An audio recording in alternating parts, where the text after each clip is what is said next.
Welcome to A2Council Update, a recap of the Ann Arbor City Council meeting on September 18, 2023. This meeting included discussion and decisions about a rezoning from residential to office, an amendment to membership requirements for the Transportation Commission, the addition of 2 work sessions to the council calendar, and an amendment to the purchase agreement for the Y lot at 350 South 5th. This is the voting chart for the council meeting on September 18, 2023. All agenda items were approved unanimously.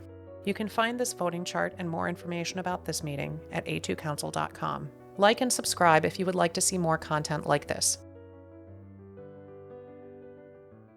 After introductory remarks, public comments, and staff explanations, Council discussed agenda items for about 15 minutes. 9 people signed up in advance to offer public comments. 3 of them spoke to topics on the agenda. The consent agenda included 11 items and expenditures of $440,000. Nothing was pulled for discussion. All items on the consent agenda were approved unanimously. Council considered the rezoning of 2 parcels at 2670 and 2690 Ann Arbor-Saline Rd. The parcels were zoned R1C, Single Family Dwelling District, and would be rezoned to O, or office. The properties currently function as office and storage space for a cleaning business. City staff clarified that the rezoning to office will permit full-time dedicated short-term rentals on the properties. The office zoning district also permits all categories of residential except for mobile homes, and also permits adult daycare, childcare, nursing care, hotel, group housing, guest house, and funeral service, among other primary uses. During a public hearing, nearby residents shared concerns. I'm a resident that lives within 600 yards of that property. Ann Arbor-Saline Road is heavily trafficked. We have not seen any information that leads to our understanding of any studies that were done if you change it to office.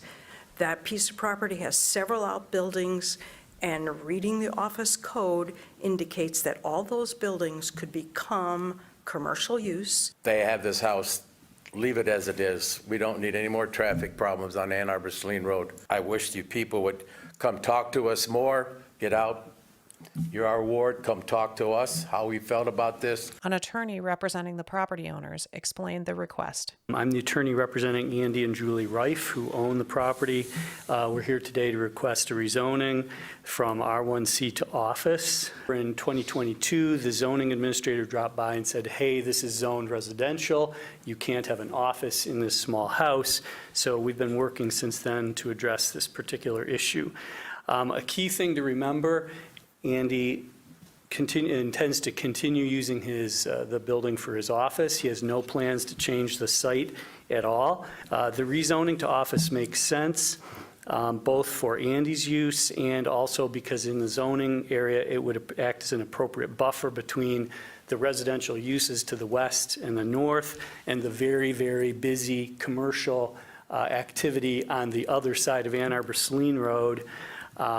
Particularly the gas station, which is immediately across the street and which has become increasingly busy over the years. A resident from across town offered this comment. I would like to point out to the people here at the public hearing in opposition that there was time for people to speak during the Planning Commission for this as well.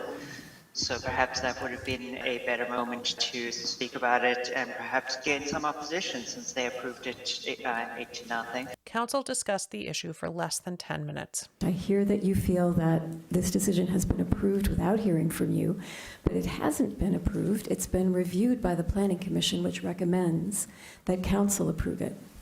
Public notice was given for the Planning Commission meeting, but you might be out of range because we notice within 300 feet for rezoning. But you're here now and we are listening to you. This is what 300 feet notification distance looks like for the 2 parcels on Ann Arbor-Saline Road. Councilmember Dish continued. Any future expansion of either of the 2 buildings or their parking lots would require a formal site plan submission and would have to be reviewed and approved by the Planning Commission and or City Council, depending on what the nature of the change was. This statement had to be corrected by Mayor Taylor, who explained that site plans are no longer approved by elected representatives. In the event that there were to be a change in use, which as we heard from the representative is not contemplated, but in the event that there would be a change of use, that of course would go to Planning Commission, but it would only go to Planning Commission after it had passed staff review. In January 2022, Mayor Taylor led a majority of council in amending city policy. Development site plans, previously considered and approved by elected representatives, are now approved by unelected staff and unelected mayoral appointees on the Planning Commission. Councilmember Ackman expressed confidence in any future approval process. I don't see any reason to think that it's going to increase traffic, parking, or even be noticeable to the neighbors. Again, we would get a new site plan that would have to go through approval process if that were to happen. The rezoning was approved unanimously. Council then considered an amendment to the bylaws for the Transportation Commission. The amendment will remove the requirement that one commissioner own or operate a transportation business in Ann Arbor. This amendment was previously discussed at the August 7th City Council meeting. It was postponed at that meeting for the purpose of asking the Transportation Commission to consider designating a seat for someone over the age of 55. At their August meeting, the Transportation Commission discussed and unanimously rejected the idea of designating a seat for an older person due to concerns that such a person might rely on a car. One commissioner explained, "Could it be worded at like 0 car or car light in a way that you're still getting the same goal?" So like there could be a very vibrant 85-year-old who drives every day, and they would probably be less representative of a 53-year-old who's disabled who takes the bus. So I guess either 0 car or car light. Without discussion, City Council unanimously approved amendments to the Transportation Commission bylaws as originally presented last month. There will no longer be a designated seat for the owner or operator of a transportation business in Ann Arbor. Council next considered a revision to their own meeting calendar to add 2 work sessions. Previous councils have scheduled and participated in 10 or more work sessions every year to better understand the budget and other topics under their authority. In December 2022, City Council unanimously approved a calendar that included only 3 work sessions. Without discussion, Council unanimously approved adding 2 work sessions to the 2023 calendar.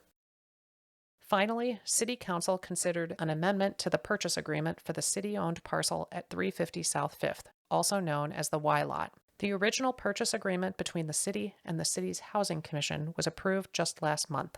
On August 21st, Council unanimously approved the transfer of $6.2 million in federal ARPA funds and local affordable housing millage revenue back to the city's general fund from the city's Housing Commission. That purchase agreement included the condition that if the property was not developed within 15 years of sale, it would revert back to the city at no cost. Essentially, one of the provisions that we had with the deed was that if the site was not developed as affordable housing within 15 years of time of sale, that it would need to be returned to the city at no cost. That has proven to be, since we passed that, Ms. Hall has been, speaking to those in the financing community, identified that this potentially poses a risk in terms of securing financing for the project, in terms of security. So that is the primary reason for this change, so that we can actually make sure that we get affordable housing at this site. Council unanimously approved lifting the requirement that the property be developed within 15 years. The meeting adjourned a little after 8:15 p.m. with no additional public comment. For more details about this meeting, visit A2Council.com. Welcome to this week's A2Council Moment of Zen. I'm excited that we're starting this comprehensive land use process. I think it allows us to start having these conversations about what we would like to see mixed in with our neighborhoods, so that residents in the future don't have to worry about large parking lots next to them, but can be supportive and excited about cleaning businesses that do exist right next door to them. So.